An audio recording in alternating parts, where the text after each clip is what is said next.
Hey everybody, Coach over here from the Card Bazaar, and today I'm here to present our card anthology episode over the last set in the Wrath cycle. This episode and this set come after the second set of the Wrath cycle known as Stronghold. So let's take a look at the expansion set simply known as Exodus. Exodus was released on June 15, 1998 and was the second small expansion of the Wrath cycle. Exodus was the 22nd set ever created, along with being the 14th true expansion in the Magic the Gathering franchise. The mechanics and themes seen in the Tempest set would continue to be shown in Exodus. The symbol of the set was the bridge. For this set, Mike Elliott would be the lead designer of the expansion, with Bill Rose and Mark Rosewater following suit. In terms of development, William Jockish would lead the development team, which included Henry Stern and both assistant designers Bill Rose and Mark Rosewater also. Matt Wilson ended up being the art director for the Exodus expansion set. The mechanics and themes from Tempest would continue to be seen in the Exodus set.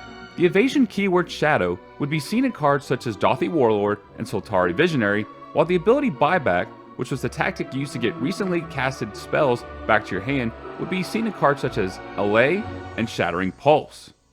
There were only two complete cycles contained within the Exodus set. The first cycle was called the Keepers, which were 1/2 summon wizard creatures with a casting cost of 2 of one particular color. Keeper of the Light was the white wizard that had the ability to pay 1 white mana, tap, and add 3 life if you had less life than a target opponent.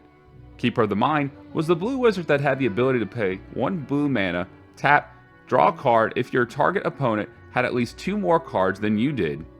Keeper of the Dead was the black wizard that had the ability to pay 1 black mana, tap, and destroy target non-black creature only if target opponent had 2 less creatures in their graveyard.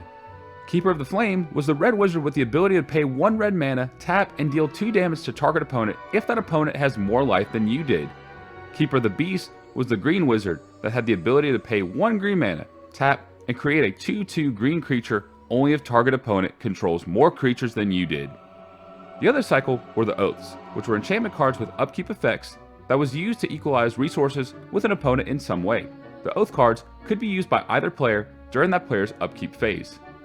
Oath of Lieges was the white Oath card that had the upkeep effect of searching for a basic land if target opponent had more lands on the field.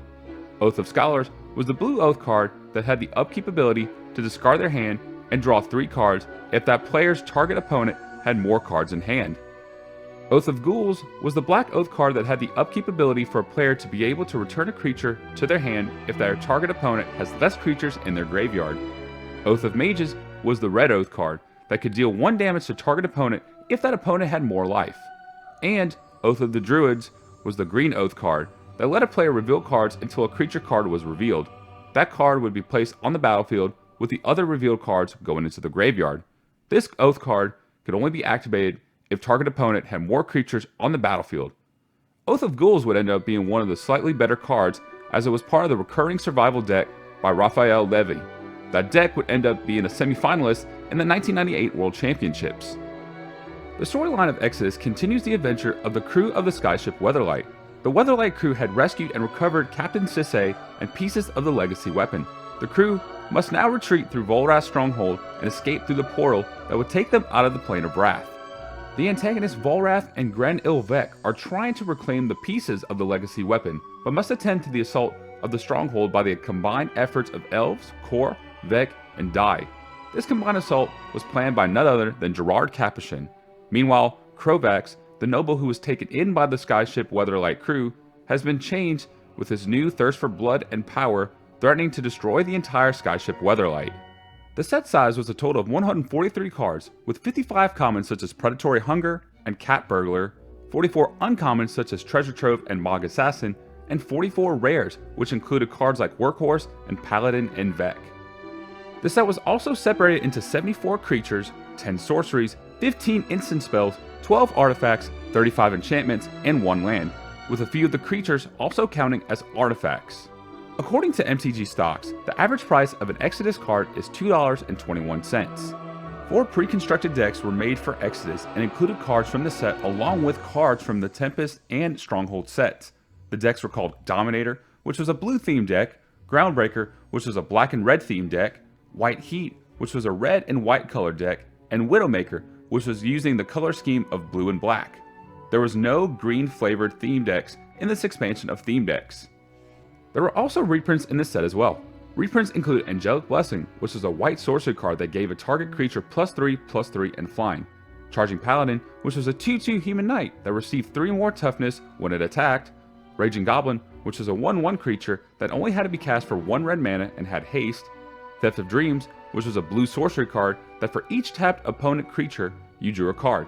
And Wood Elves, which was a 1/1 creature that could retrieve a forest when it was put onto the battlefield. Here are some other cards that are the top 3 currently expensive non-notable cards in each category. Starting with the creatures, Dominating Lissa was a 1/1 blue creature with the ability to gain control of enchanted creature. It is worth around $1. Urtai Wizard Adept was a 1/1 blue creature with the ability to counter target spell after paying 4 mana and being tapped. This card is worth around $4.50. Spike Weaver was a green creature that came into play with 3 1/1 counters on it. It also had 2 abilities which could place a 1/1 counter on a target creature or remove a 1/1 counter in order to make creatures deal no combat damage this turn. This card is worth around $15. Onto the sorceries, we have Death's Duet, which is a black card that can return 2 creature cards from your graveyard. This card is worth around 25 cents. Fade Away was a blue sorcery card that forced an opponent to pay mana or sacrifice permanents depending on the amount of creatures the opponent had. This card is also worth around 25 cents. Cataclysm was a white sorcery card that forces each player to choose an artifact, a creature, an enchantment, and a land. The other cards on the battlefield would be sacrificed. This card is worth around $5.50. For instant spells, Slaughter was the black card that could destroy a non-black creature. It also had the buyback ability where the price was 4 life. This card is worth around 25 cents. Fighting Chance was a red instant spell where for each creature blocking, you flipped a coin. If you won the coin toss, that creature battle would deal no damage. This card was also worth around 25 cents. Price of Progress was another red instant spell that dealt 2 damage to each player for each non-basic land he or she controls. This card is worth around $2.50. Listing the artifacts, there was a card spellbook which made your hand size infinite.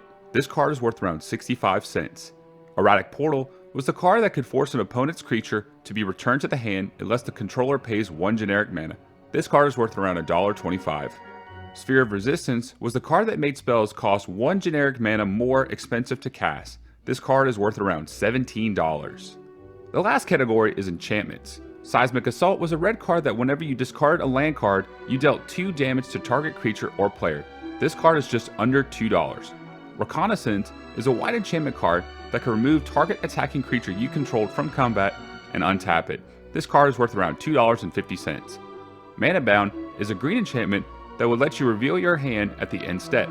If you did, you could put all land cards from it to the battlefield, but you must discard your hand afterwards. This card is worth around $4. Other cards seen in Exodus were cards like Exalted Dragon, which is a 5/5 white dragon with flying and cannot attack unless you sacrifice a land. This card was also the artwork for the Exodus booster packs. Monstrous Hound was a red 4/4 creature that couldn't attack or block unless you controlled more lands than an opponent. This card was the pre-release card for the Exodus expansion. Culling the Weak was the mana source card that allowed you to sacrifice a creature in order to gain 4 black mana.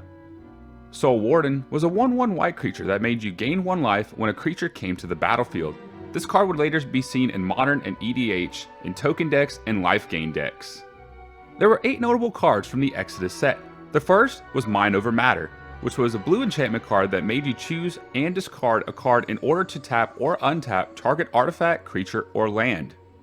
Spike Cannibal was a 0/0 creature that came onto the battlefield with a 1/1 counter and had the ability to take all 1/1 counters and keep them after Spike Cannibal came onto the battlefield. Coat of Arms was an artifact that gave each creature +1/+1 for each creature on the battlefield that shares at least 1 creature type with it. City of Traders was the only land card from the set, and if you play a land, you must sacrifice this card. If you tap City of Traders, you add 2 colorless mana to your mana pool. Hatred was a black instant card that you get to pay X amount of life, and in return you get to target 1 creature and it gains X amount of power. Nullbrooch was an artifact card where you could pay 2 mana and tap to discard your hand and counter a target non-creature spell.